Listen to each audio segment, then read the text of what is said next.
channel. If you've been here before, welcome back. Thanks for clicking again. I really appreciate the support. I'm gonna get right into this video. It's going to be things you should look for when buying a new Crested Gecko. I'm thinking about doing a part 2 where I list some things that you should look for when getting a Crested Gecko to breed. This video, however, is just gonna be general health concerns or things that you would need to have a pet gecko. So the first thing you're going to want to look for is any history of shedding issues.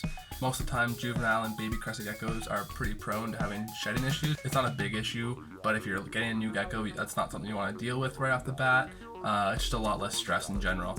You're going to want to look for stuck shed left on the toes and tail. Those are the two areas where it's really prominent and can cause issues. If the gecko doesn't have all of its toes, that can kind of show either it's been with other geckos that have nipped them, or had stuck shed issues and the toes died and fell off.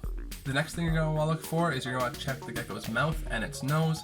If it has any mucus or stuff leaking out of its nose, that's a pretty good telltale sign of a respiratory infection, as well as if the gecko has its mouth open all the time or is drooling of any sorts. I would not really purchase that gecko. Respiratory infections can be lethal for Crested Geckos, however a lot of them are easily resolved, especially if caught early on. As a new owner, you don't really want to have to be a nurse to your new pet already. It's better to just get a healthy one. If a breeder is bringing a gecko with a respiratory infection, that's pretty obvious, especially if a new person is like, hey, I'm looking for my first pet, but this thing is sick.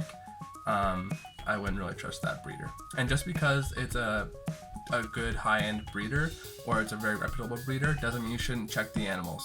I had an issue where I went to a very reputable breeder up here in Canada. It didn't look sick or anything, however I overlooked checking its feet for all its toes. I just figured that wouldn't be a problem, but I brought the gecko home and a week later I kind of noticed that it had an extra toe, which completely foiled my breeding plans because extra toes can be passed on and they can be much worse as it gets passed on. And with a species that has shedding issues, it's not something that's ethical or should be passed on at all. So that basically foiled my whole breeding project with that. Now I have 2 geckos that basically I can't breed. One of them I can breed.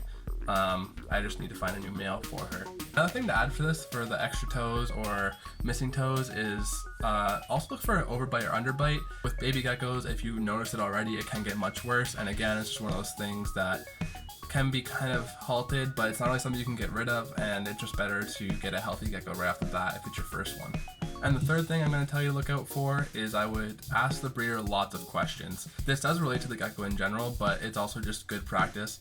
If your breeder is attentive to you, is answering your questions, and seems very knowledgeable about morphs and how to take care of the gecko, that's going to be something you want to double check, is that your breeder is knowledgeable and knows what they're doing, and they're not just in it for the money, because that means you're going to get a nice healthy gecko with nice healthy lines, and you're not going to have to worry about it being prone to sickness or anything like that. And also, it's just good to support the breeders that actually care and are in the hobby for the love of the animals and not just for a money grab. If you made it to the end, thanks for checking out this video. Like, share, subscribe, all this stuff. Check us out on other social medias. I really appreciate it if you could support me, and I will see you next Tuesday.